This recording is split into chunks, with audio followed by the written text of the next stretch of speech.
what we were trying to drive at, and they said, look, the maximum development we have ever approved this council is 200 lots, and what you want to have, we can't approve.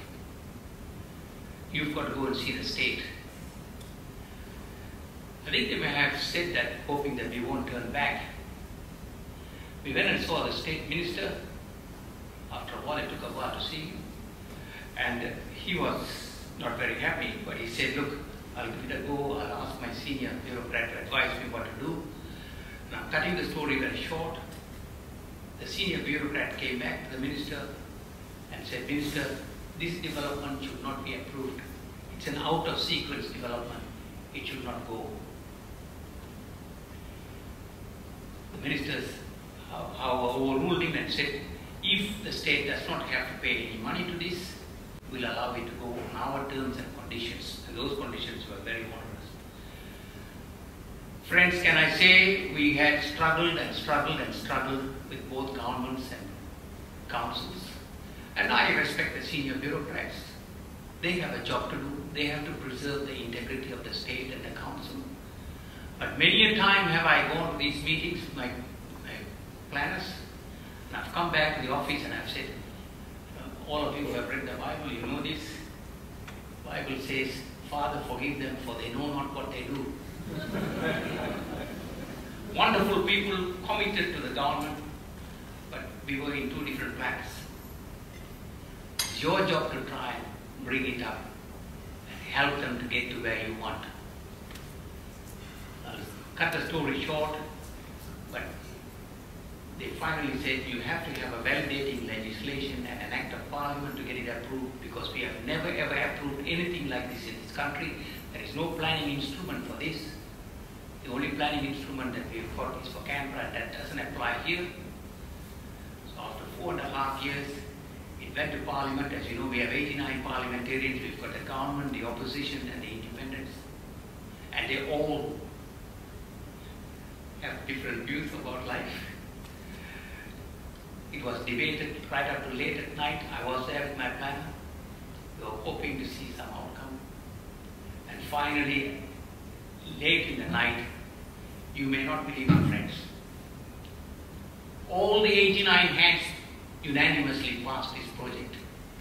All the 89 hands. It was more than bipartisan support. And this is where I like to emphasize again, chase the success and money will follow. And it's your job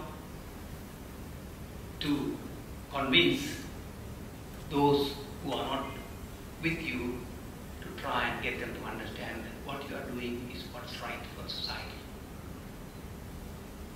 So don't ever, ever, ever give up when somebody says you can't do anything. Have a strong sense of self-belief, and I'll talk to them about that later on. In 1992, the expenditure at Springfield, and John Braithwaite will know this, was about $6 million, and today it is moving very fast. It's over $700 million per year by a lot of organizations who are benefiting out of it. We have 9 schools, we have a university, which is growing very fast. We've got a TAFE. I like to put a bit of heat on the TAFE. Terry, you've got to help me on that. We want them to grow a bit faster. And the health city, which is very, very important, according to 4 professors from Harvard Medical School who came up to advise us on health facilities, they said that what you chaps have as a vision for health does not exist in the world. Well, that's what they said. But when you understand that, you might find there's something truth in it. And there's an IT hub with the latest data center in Springfield, where even NBN have taken space, state government and other banks. And today, over $3.5 billion worth of expenditure has been spent within Springfield, and the state has spent about $2.3 billion, and the federal government has spent about $3.3 billion upgrading all the major roadworks leading to the city. And we have a population of 23,000, moving at the rate of 3.3 families per day. So what it all proves, friends, is we are in the greatest country in the world. There's nothing to stop you being whatever you want to be. You are the creator of your destiny. This is the best country you can have. There is no excuse. Have a strong, strong sense of self-belief in you. Believe in yourself. You are your best friend. There is no better friend than you. You are with this friend 24 hours a day. You are with this friend from birth to death. Look after your friend. Don't run down your friend. Don't disbelieve in your friend. Be nice to your friend. Have faith in your friend. And trust your friend. There's no better friend than that. Don't listen to too many chaps. No, the Father forgive. Other things. Just keep thinking of it. Believe in yourself. That's the most important thing. With all what I have said, you must find that you can make it if you want to do it. In conclusion, I leave you with a famous saying that was said by a French philosopher, Descartes, I think, therefore I am. So go out and say to yourself that you are the creator of your own destiny and you are going to be very successful. Thank you.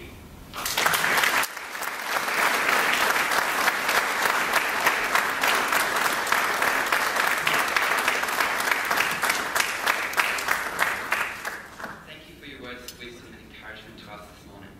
Thank you for informing us on how we can be the creators of our own destiny, and by doing so we need to chase success and allow the money to follow. Your words of wisdom will be vital in our lives to come. Please can I get you to come out to give you the token of our appreciation.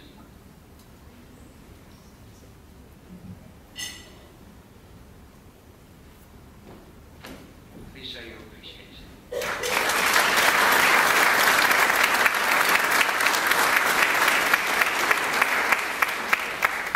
We will now have a quick business card lucky dip. So can I call on Ruthie Forrest to the drawing?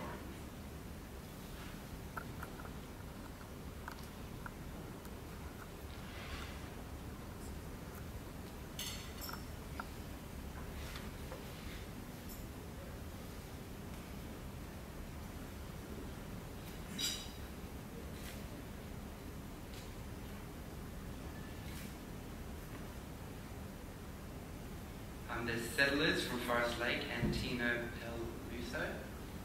Could you come up to collect your prize? Thank you.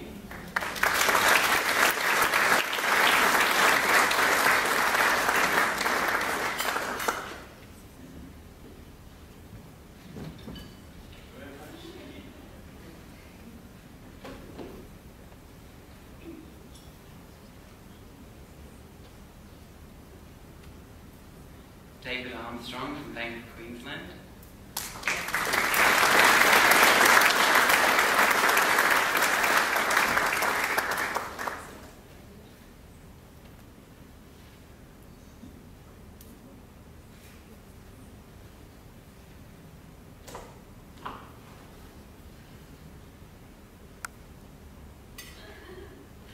Mr. Weeks from Joplin.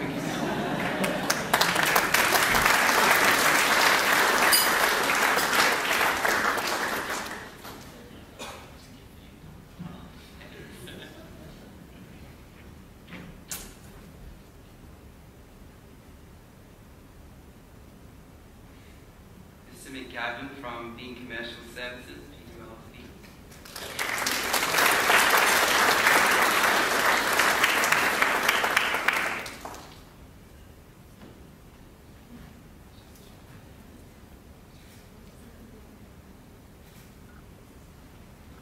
Thank you.